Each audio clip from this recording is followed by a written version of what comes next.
It was the summer after I graduated from college when I took a trip that changed the way I see the world. My friends and I had this idea of doing a post-grad camping trip. You know, one last hurrah before we all started our adult lives. Jobs, bills, responsibilities. We thought it would be fun to spend a week camping, hiking, and just chilling out in the middle of nowhere. We chose this pretty remote state park about 6 hours away from the city. Not one of those super popular touristy places, but a real hidden gem that you wouldn't know about unless you'd been there before or really did your research. It was perfect. There were 4 of us, me, Mike, Liz, and Jack. We'd been friends since high school, and this trip was meant to be a throwback to all the summers we spent together. We weren't really the outdoorsy types, but we liked a challenge. So we packed up our gear, borrowed a tent from Mike's older brother, and drove up to the park. When we got there, the park was almost completely empty, which was exactly what we wanted. Just us, nature, and maybe the occasional other camper. There was no cell service out there, so we were really off the grid. For the first 2 days, everything was perfect.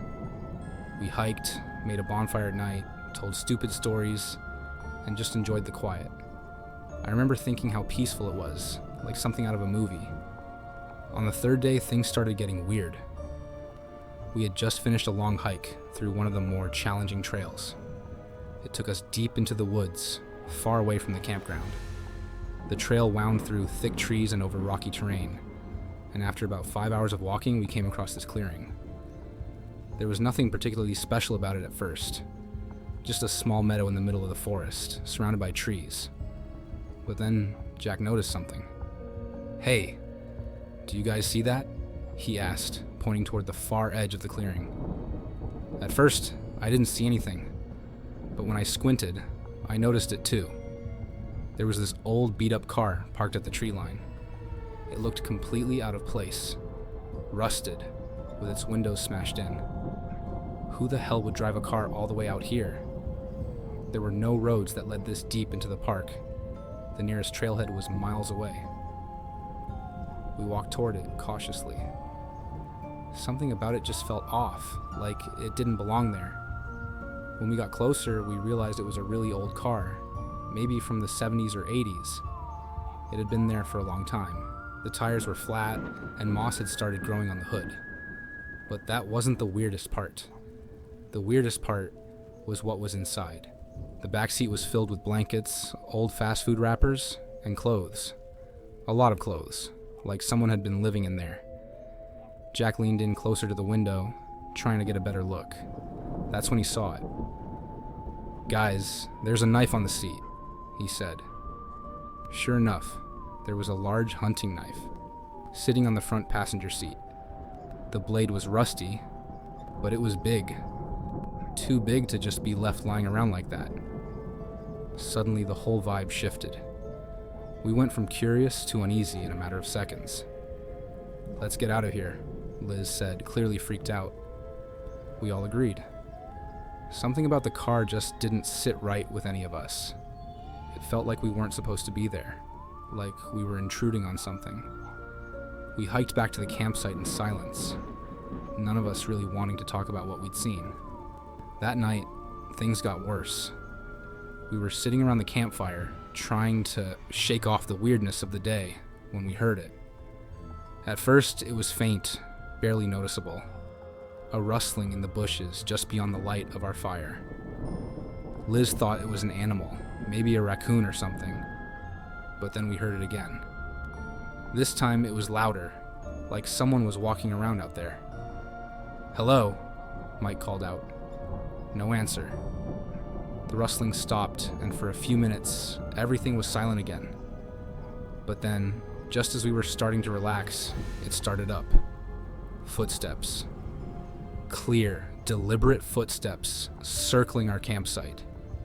Jack grabbed a flashlight and shone it into the trees, but there was nothing there. Just darkness. "Maybe it's another camper," I said, though I didn't really believe it. We hadn't seen anyone else in the park since we got there. For a while, the footsteps stopped. We sat there, tense, waiting for something to happen. but nothing did. Eventually, we convinced ourselves it was just our imagination, or maybe an animal after all. We went to bed, though I don't think any of us really slept that night. The next morning, we found something that made my stomach drop. There were footprints all around our campsite. Not animal tracks, human footprints. Bare feet, to be exact. They circled our tent and led off into the woods. We were freaked out, no doubt about it. Someone had been watching us, walking around our camp in the middle of the night. We didn't want to stick around to find out who it was. We packed up our stuff as quickly as we could and decided to head back to the car. It was about a 4-hour hike, but we were determined to get out of there. As we were leaving, I couldn't shake the feeling that we were being watched. Every snap of a twig, every rustle of leaves made me jumpy. We kept looking over our shoulders, but we didn't see anyone. Until we did.